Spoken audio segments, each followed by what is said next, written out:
Hello everyone.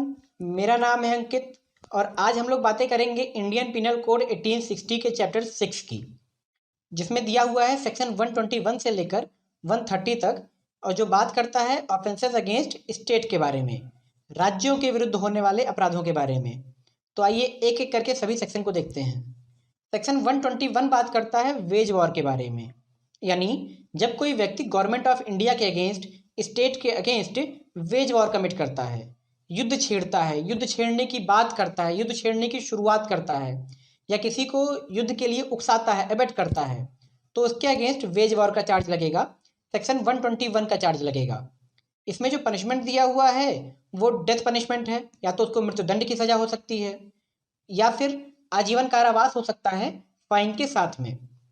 अगला जो section है सेक्शन 121A, ये कहता है कि कोई व्यक्ति या कुछ व्यक्ति जब सेक्शन 121 में दिए गए जो अपराध थे वेज वॉर वाले, उनके लिए जब कोई व्यक्ति कंस्पिरेसी करता है तो उसको चार्ज किया जाएगा, उस कंस्पिरेसी के लिए चार्ज किया जाएगा सेक्शन 121A के लिए, ए में।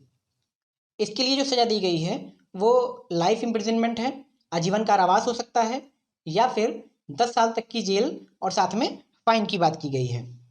सेक्शन 122 अगला सेक्शन है, जिसमें कहा गया है कि वेज वॉर करने के लिए जब कोई व्यक्ति आर्म्स कलेक्ट करता है, हथियारों को जुटाता है, मैन पावर कलेक्ट कर रहा हो कोई, या फिर कोई व्यक्ति एमुनेशन, तो इसमें कहा गया है कि जब कोई व्यक्ति वेज वॉर के लिए हथियार, गोला बारूद या लोगों को इकट्ठा कर रहा होता है तो उसके अगेंस्ट सेक्शन 122 का चार्ज लगता है। इसके लिए जो सजा दी गई है वो भी 10 साल तक की जेल और साथ में फाइन की बात की गई है। अगला सेक्शन है सेक्शन 123। किसी व्यक्ति को जब जानकारी होती है किसी होने वाले वेज वॉर के बारे में तो उसके ऊपर, और वो छुपा रहा होता है, तो उसके ऊपर सेक्शन 123 का चार्ज लगाया जाता है।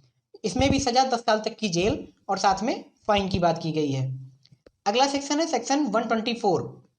इसमें जब कोई व्यक्ति क्रिमिनल फोर्स के द्वारा प्रेसिडेंट ऑफ इंडिया या किसी स्टेट के गवर्नर को असॉल्ट करता है कि वो अपनी लॉफुल पावर्स का यूज़ किसी गलत काम में करें, प्रेसिडेंट को और गवर्नर की जो पावर है उसका यूज़ वो गलत काम में करें, तो यहाँ पर सेक्शन 124 का चार्ज लगता है। और इसमें जो सज़ा दी गई है वो 7 ईयर्स की जेल और साथ में फाइन की बात की गई है। अगला जो सेक्शन है वो सेक्शन 124A, हम सब ने इसके बारे में बहुत सुना है। ये बात करता है सेडिशन की, राजद्रोह। तो इसमें जो सजा दी गई है वो लाइफ इम्प्रिजनमेंट की है, आजीवन कारावास और 3 साल तक की जेल के साथ में फाइन की बात की गई है। क्या होता है सेडिशन, आइए इसको देखते हैं। तो जब कोई व्यक्ति बाई वर्ड्स, चाहे बोलकर या लिखकर, बाई साइन, संकेतों के माध्यम से, या बाई विजुअल रिप्रेजेंटेशन, ऑडियो या कोई वीडियो के माध्यम से गवर्नमेंट ऑफ इंडिया या किसी भी स्टेट गवर्नमेंट के अगेंस्ट हैट्रेड की भावना फैलाता है, दुर्भावना फैलाता है, असंतोष का प्रचार प्रसार करता है, उनके प्रति दुश्मनी व्यक्त करता है इंडियन स्टेट के प्रति, तो उसके अगेंस्ट सेडिशन का चार्ज लगाया जाता है। अगला सेक्शन है सेक्शन 125, जिसमें कहा गया है कि गवर्नमेंट ऑफ इंडिया के जो एशियाटिक पावर में जो अलायंस हैं उनके अगेंस्ट जब कोई युद्ध छेड़ने की बात करता है, जब कोई उनके अगेंस्ट वेज वॉर करता है तो उसको 125 में चार्ज किया जाएगा। इसके लिए जो सजा दी गई है वो 7 ईयर की जेल और साथ में फाइन की बात की गई है। नेक्स्ट हमारा आता है सेक्शन 126। ये कहता है कि इंडियन गवर्नमेंट के जो अलायंस हैं, जो इनके पीस समझौते हैं, जब कोई उनके टेरिटरी में जाकर डिप्रेडेशन करता है, डिप्रेडेशन एक टर्म दिया हुआ है, तो डिप्रेडेशन का मतलब है जान माल की हानि पहुंचाता है, क्षतिग्रस्त करता है वहाँ के टेरिटरी को, वहाँ की टेरिटरी पे लूट पाट करता है। तो जब कोई डिप्रेडेशन कमिट करता है तो उसके अगेंस्ट सेक्शन 126 का चार्ज लगाया जाता है। इसमें जो सजा दी हुई है वो भी 7 ईयर्स की जेल और साथ में फाइन की बात की गई है। नेक्स्ट है हमारा सेक्शन 127। इसमें कहा गया है कि सेक्शन 125 और 126 में जो नुकसान किया गया है अलायंस या एशियाटिक पावर के टेरिटरी में, उसमें जो भी प्रॉपर्टी लूट कर डिप्रेडेशन के माध्यम से जो भी एक्वायर या रिसीव की गई है वो प्रॉपर्टी लौटानी होगी, प्लस वो प्रॉपर्टी रिसीव करने वाले के अगेंस्ट सेक्शन 127 में चार्ज लगाया जाएगा और इसकी जो सज़ा है वो 7 ईयर की जेल और साथ में फाइन की बात की गई है। नेक्स्ट हमारा आता है सेक्शन 128।